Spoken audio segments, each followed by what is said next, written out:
صحیح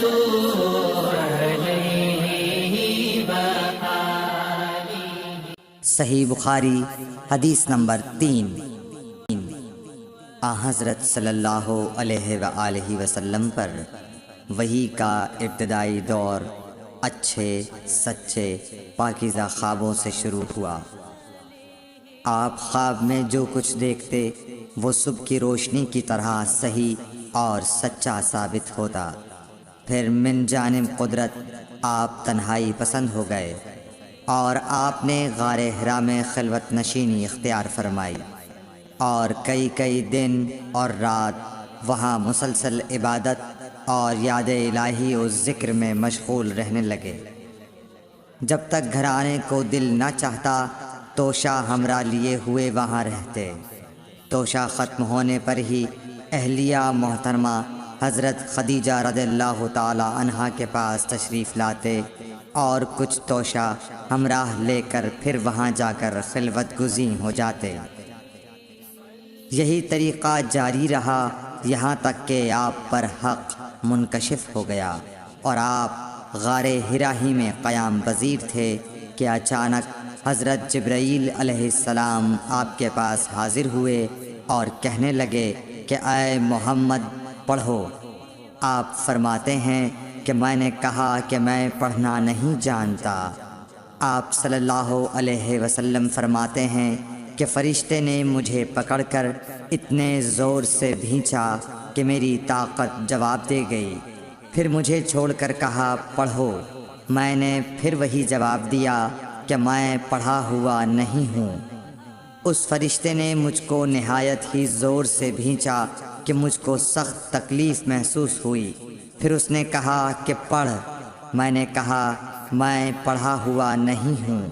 فرشتے نے تیسری بار مجھ کو پکڑا اور تیسری مرتبہ پھر مجھ کو بھینچا، پھر مجھے چھوڑ دیا اور کہنے لگا کہ پڑھو اپنے رب کے نام کی مدد سے جس نے پیدا کیا اور انسان کو خون کی پھٹکی سے بنایا۔ پڑھو اور آپ کا رب بہت ہی مہربانیاں کرنے والا ہے۔ بس یہی آیتیں آپ حضرت جبرائیل علیہ السلام سے سن کر اس حال میں غار حرا سے واپس ہوئے کہ آپ کا دل اس انوکھے واقعے سے کانپ رہا تھا۔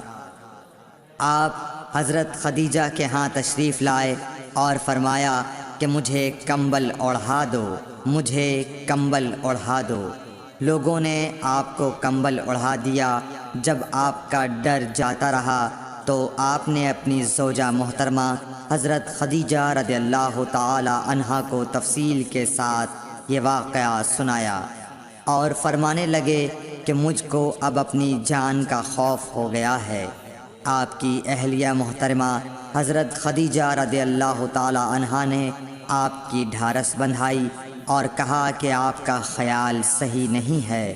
اللہ کی قسم آپ کو اللہ کبھی رسوا نہیں کرے گا۔ آپ تو اخلاق فاضلہ کے مالک ہیں، آپ تو کنبہ پرور ہیں، بے کسوں کا بوجھ اپنے سر پر رکھتے ہیں، مفلسوں کے لیے آپ کماتے ہیں، مہمان نوازی میں آپ بے مثال ہیں اور مشکل وقت میں آپ امر حق کا ساتھ دیتے ہیں۔ ایسے اوصاف حسنہ والا انسان یوں بے وقت ذلت و خواری کی موت نہیں پا سکتا۔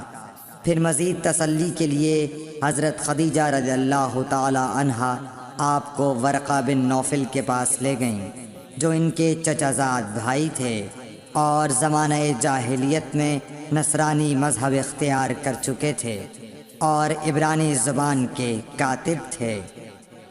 چنانچہ انجیل کو بھی حسب منشائے خداوندی عبرانی زبان میں لکھا کرتے تھے۔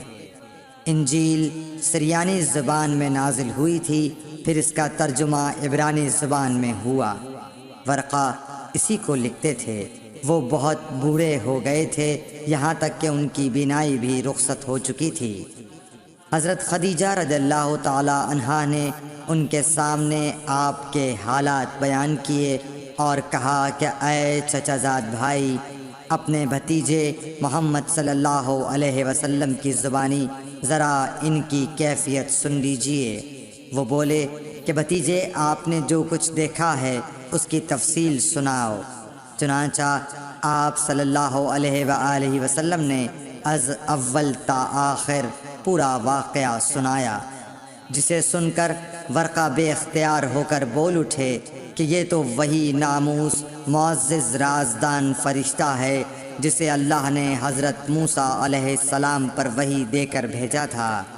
کاش میں آپ کے اس عہد نبوت کے شروع ہونے پر جواں عمر ہوتا، کاش میں اس وقت تک زندہ رہتا جب کہ آپ کی قوم آپ کو اس شہر سے نکال دے گی۔ رسول کریم صلی اللہ علیہ وآلہ وسلم نے یہ سن کر تعجب سے پوچھا کہ کیا وہ لوگ مجھ کو نکال دیں گے، حالانکہ میں تو ان میں صادق و امین و مقبول ہوں۔ ورقہ بولا، ہاں یہ سب کچھ سچ ہے، مگر جو شخص بھی آپ کی طرح امر حق لے کر آیا لوگ اس کے دشمن ہی ہو گئے ہیں۔ اگر مجھے آپ کی نبوت کا وہ زمانہ مل جائے تو میں آپ کی پوری مدد کروں گا، مگر ورقہ کچھ دنوں کے بعد انتقال کر گئے، پھر کچھ عرصے تک وحی کی آمد موقوف رہی۔